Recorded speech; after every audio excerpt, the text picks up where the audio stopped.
yang izin share screen. Seperti dalam judul yang di poster, kita membahas tentang smart consumer-nya nih. Bagaimana untuk berhadapan dengan marketing iblis. Seperti kita sampaikan dan disampaikan oleh Pak Adit, jadi sangat banyak materi yang kita bisa kupas dari marketing iblis. Bagaimana iblis sudah melakukan pemasaran terlebih dahulu sebelum manusia melakukan aktivitas pemasaran, yaitu berusaha mempersuasi konsumen dan langsung berhasil aktivitasnya. Nah, bagaimana tips dan triknya? Nah, itu bahkan melakukan aktivitas segmentasi pasar itu juga dilakukan. Melakukan riset terhadap konsumen juga dilakukan oleh iblis. Jadi jangan sampai kita kalah dengan apa yang dilakukan oleh iblis. Nah, itu udah banyak dibahas. Nah, sekarang kita akan mencoba mengaitkan dengan smart consumer di bulan Ramadan ini seperti apa. Sebelum ke sana, saya ingat nih Pak Adit dengan materi yang biasa saya berikan kepada mahasiswa untuk di metode kualitatif. Itu bagaimana kita menggunakan ZMAT, Zalman Metaphor Elicitation Technique. Sebuah metode yang sudah dipatenkan untuk cara melakukan riset dan yang dilakukan oleh Coulter, Zalman dan Coulter tahun 2001 ini adalah berusaha menggunakan ZMAT ini untuk memahami apa yang ada dalam persepsi konsumen tentang iklan itu seperti apa. Dan hasilnya muncul di tabel 1 ini, bahwa iklan itu bisa sebagai alat bantu bagi konsumen untuk mengetahui berbagai informasi. Juga ngajarin caranya menggunakan produk seperti apa, gitu kan Pak. Caranya untuk dan tapi ngajarinya bisa jadi salah. Katakanlah kalau kita diajarkan bagaimana cara menggunakan sikat gigi, sebetulnya kan tidak perlu satu sikat itu diisi semua ya Bapak Ibu. Tapi yang diajarkan kalau di iklan itu kan harus seluruh sikat itu terisi. Ya muruh nanti mulutnya, berbusa semua. Ya, anak-anak kos itu lebih paham bagaimana cara menggunakan pasta gigi. Satu ujung saja udah bisa bermanfaat untuk. Jadi harus belajar banyak dari anak kos untuk bagaimana menggunakan pasta gigi, bukan dari iklan. Ya. Juga ini ada yang menarik di bagian bawahnya itu temuannya Pak Adit, yaitu evil therapist. Wah, sepertinya menjadi aktivitas untuk membantu, tapi sebetulnya something evil karena memberikan gambaran-gambaran yang tidak realistis. Dan juga ada iklan juga bisa disebut sebagai conman. Ini bagian dari aktivitas iblis juga nih, melakukan manipulasi dan deception bahkan. Nah, ini ada sesuatu yang menarik kita menggunakan Zalman Metaphor Elicitation Technique ini untuk memahami apa yang tersembunyi dalam diri informan kita. Nah, ini salah satu gambarnya kan muncul dari hasil ZMAT ini, yang gambar di kanan ini. Bahwa iklan itu ada gambar di bawah ini seperti iblis. Seperti ada pencabut nyawa gitu kan Pak Adit. Gambarnya di cabut nyawa itu. Nah, kemudian ada magic di atas. Ini sepertinya kok sulapan muka yang tidak berjerawat dalam 3 hari, kemudian tanpa jerawat lagi misalnya kan. Nah, ini beberapa temuan yang dari salah satu informan mendapatkan gambaran seperti ini. Ya, ini menarik untuk kita gunakan, dan ini berkaitan dengan materi hari ini, bahwa pemasaran itu bisa jadi kita anggap sebagai iblis yang menstimuli kita, mempersuasi kita untuk melakukan sesuatu yang sebetulnya ya kita tidak butuh-butuh banget gitu. Bahasan. Ya, ini materi yang biasa kita share di mahasiswa S3 untuk pembelajaran tentang metode kualitatif. Nah, berkaitan dengan materi hari ini tentang marketing iblis sendiri, ini saya ambil sebetulnya dari surat An-Nas. Ketika saya membaca surat intinya kan gini Pak, saya berusaha mendapatkan ilmu dari Al-Quran, sehingga kalau saya baca, saya berusaha membaca dengan artinya Pak Adit. Karena kalau hanya membaca untuk mendapatkan pahala, rugi. Ada kerugian karena kita memilih di dunia akademis. Nah, maka sebetulnya kita tidak hanya butuh untuk mendapat pahala, tapi butuh untuk berbagi ilmu.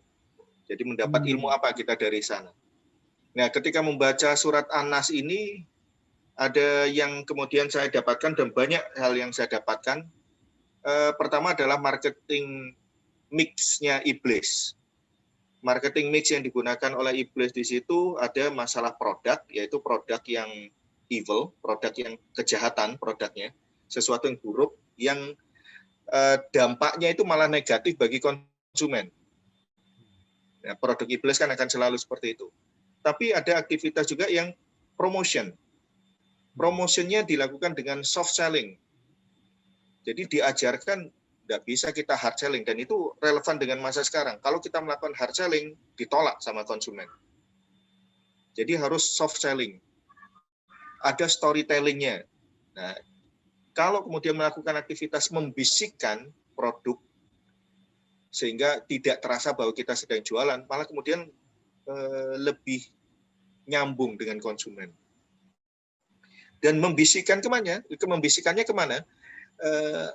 Membisikkan dengan halus mencari tempat yang strategis, yaitu di dada manusia. Nah, artinya kita suka sesuatu yang berbau emosional untuk didiskusikan, kan Pak Adit?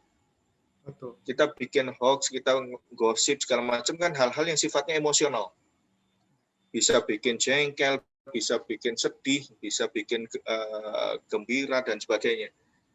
Nah, jadi aktivitas promosi yang kita lakukan harus kemudian kontennya arahnya masuk ke emosional. Kenapa tidak masuk ke aspek kognitif?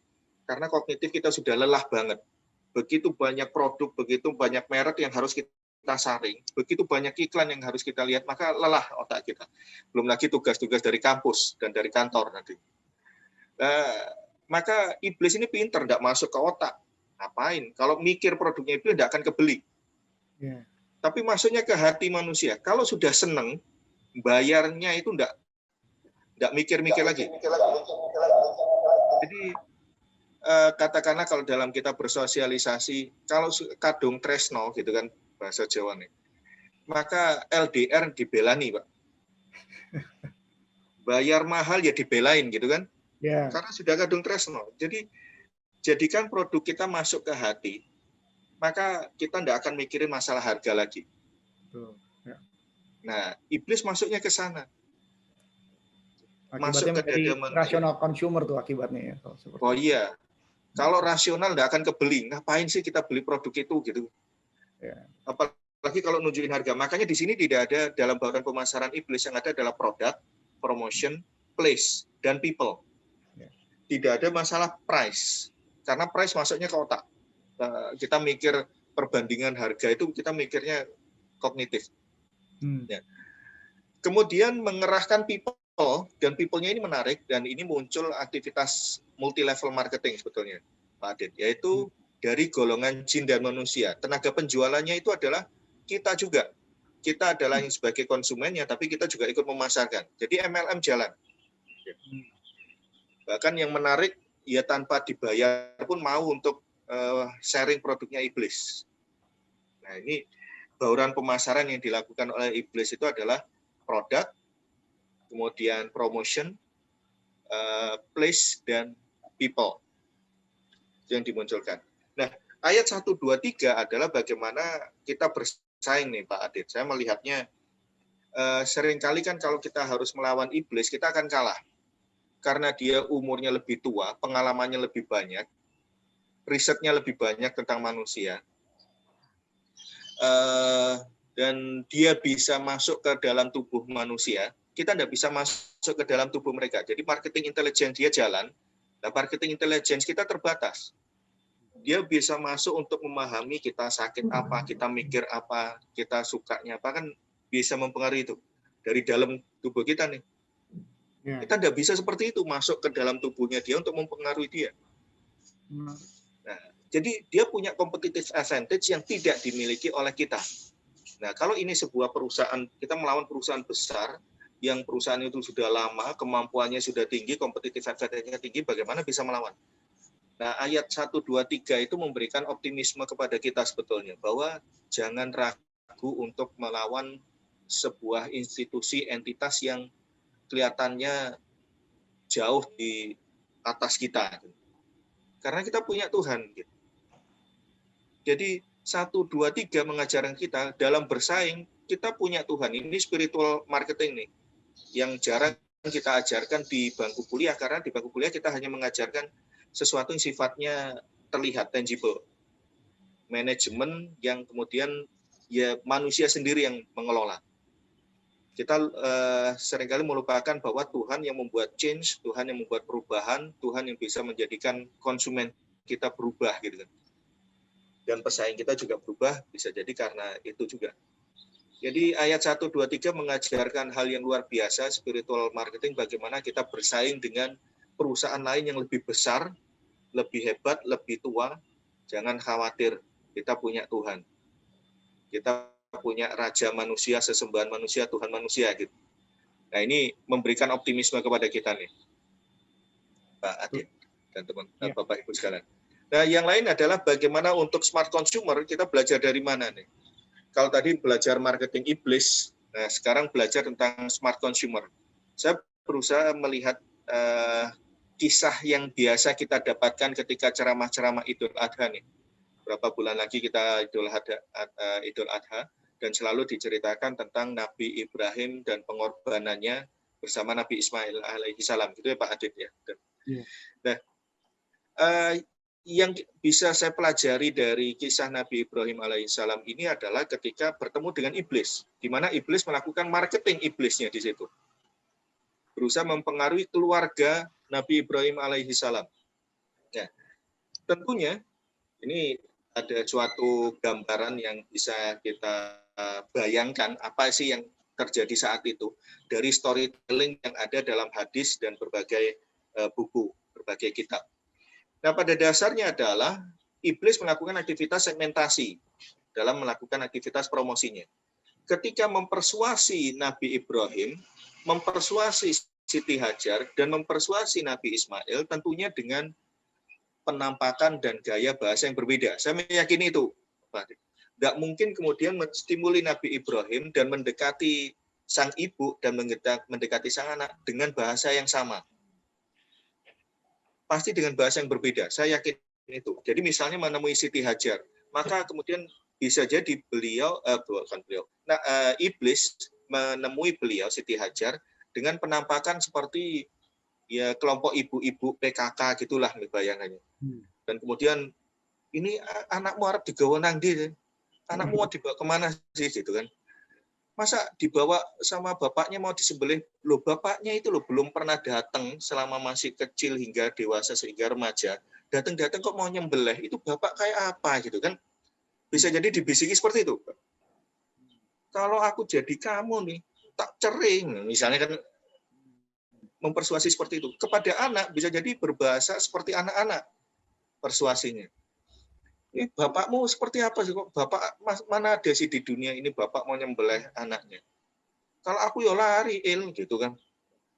Masa bapak kok enggak pernah datang, enggak pernah ngasih jajan, enggak pernah ngasih sangu, datang-datang mau nyembelih anaknya. Itu bapak enggak jelas gitu. Apa jangan-jangan bukan bapaknya gitu, entar ditanya. Ya jangan-jangan bukan bapaknya. Jadi kan pasti ada fitnah, ada hoax, ada apa yang disampaikan kepada Siti Hajar dan Nabi Ismail gitu ya Pak Adit ya. Baik. Iya. Jadi gaya bertuturnya tentunya akan disesuaikan dengan siapa yang didekati, apakah yang didekati bapak-bapak, ibu-ibu atau anak-anak. Saya yakin ada segmentasi pasar dan ada aktivitas pemasaran yang disesuaikan dengan segmennya. Mungkin istilahnya sekarang namanya personalization ya Pak. Iya, ada customisasi, personalisasi gitu kan. Bagaimana penyampaiannya.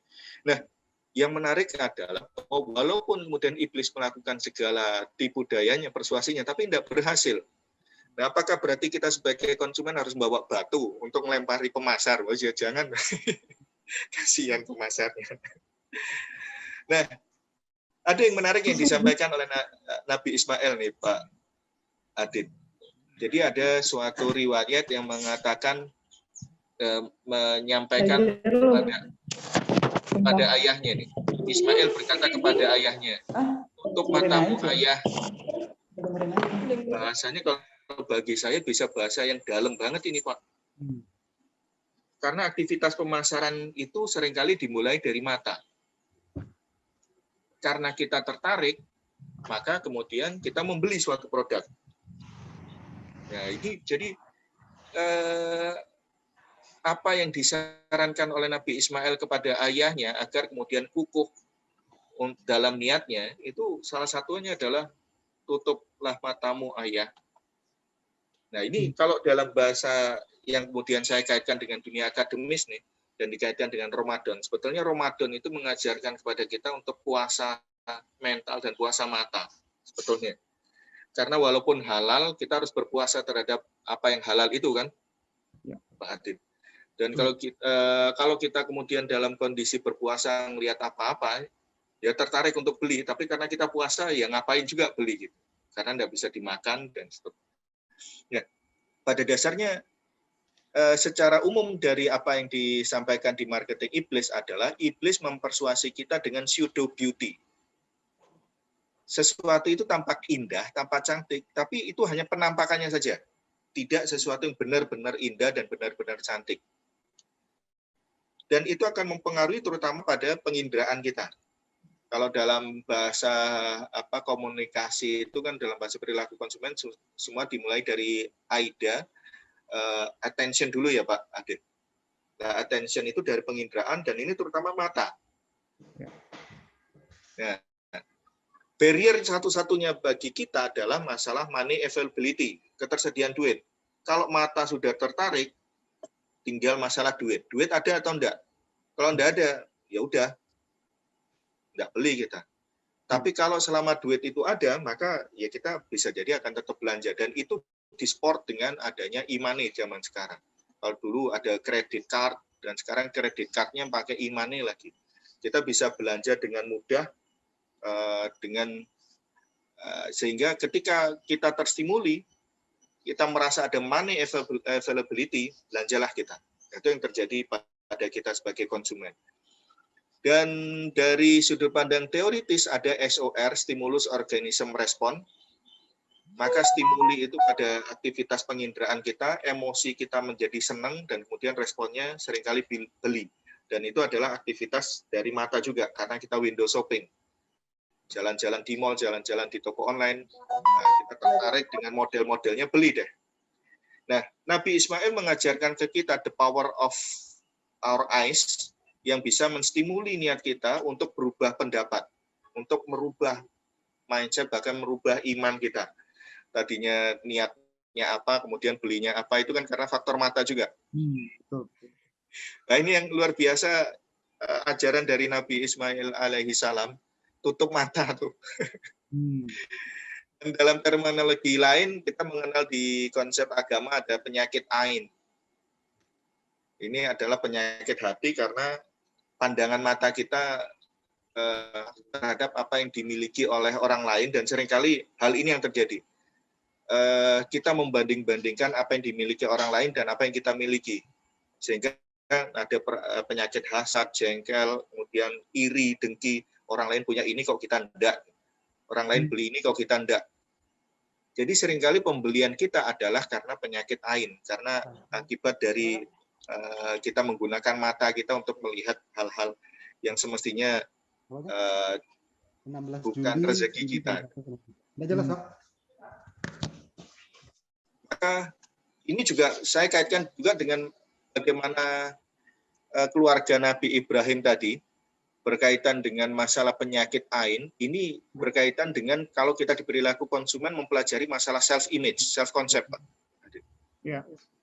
Bagaimana kita melihat konsep diri kita, yaitu actualnya seperti apa dan idealnya seperti apa. Dan idealnya ini seringkali karena penyakit ain tadi, kita melihat ideal kita terlalu tinggi. Apalagi kalau dikaitkan dengan social self, kita selalu melihat diri kita di mata orang lain. Nanti saya dipandang apa ya sama orang lain kalau hanya pakai baju seperti ini.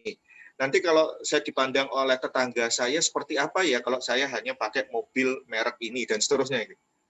Jadi seringkali lebih ke social self yang lebih ditekankan, bukan masalah private self-nya. Nah, yang belum diajarkan oleh kita adalah kepada mahasiswa. Self konsepnya itu dari sudut pandang yang berbeda. Nggak bisa ditambah lagi nih, Pak?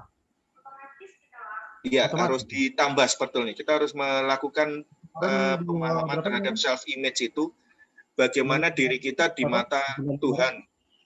Itu yang belum ini. Makanya spiritual perilaku konsumen yang arahnya spiritual, mungkin kita harus mulai dari masalah self concept ini. Bukan hanya melihat diri kita di pandangan orang lain, tapi di pandangan Tuhan seperti apa. Nabi Ibrahim alaihissalam dan keluarganya itu lebih banyak melihat kalau di mata Tuhan kita seperti apa gitu kan. Ya. Kalau ingin menjadi orang yang beriman, maka ini yang harus kita lihat, bukan bagaimana kita dipandang oleh tetangga, oleh teman, oleh keluarga. Karena ini yang menimbulkan masalah penyakit ain tadi. Sedang kalau kita ingin bebas dari itu, maka sosial atau self konsepnya harus mengurangi yang social self dan memperbanyak spiritual self-nya. Jadi lebih melihat diri saya dipandang Tuhan itu sudah baik atau belum sih? Di pandangan agama kita udah baik atau belum? Kalau kita fokusnya ke sana, maka penyakit ain insya Allah akan hilang. Dan ini yang lebih kuat mengarah pada keluarga Nabi Ibrahim alaihissalam. Sehingga untuk memunculkan smart consumer, masalah self-concept ini yang kemudian harus diperkuat terlebih dahulu. Arahnya harus transendental, mengarah pada konsep agama. Saya kira ini tawaran yang kemudian saya berikan dalam waktu yang singkat ini, Pak Adit. Dan ini adalah sebagai penutup saya sampaikan, hidup ini hanya permainan dan senda gurau, maka kita harus bisa tetap bahagia, karena dalam permainan kan kita harus happy ya Pak. Iya. Kalau bermain tapi kita tidak happy, ya bukan bermain namanya. Jadi dalam hidup harus tetap happy, karena ini adalah permainan hidup. Tapi bagaimana kita bahagia dengan dalam berkonsumsi, terutama adalah dengan menghindari penyakit ain, karena kalau udah penyakit ain muncul di kita, maka yang ada adalah iri, dengki, jengkel, mangkal, sehingga pembelian konsumsi kita tidak berdasarkan aktivitas yang berlandaskan spiritual. Demikian Pak Adit, materi singkat untuk mempersuasi Bapak Ibu, karena saya sebetulnya tidak layak untuk menyampaikan materi yang berkaitan dengan agama. Preman saya masih soalnya.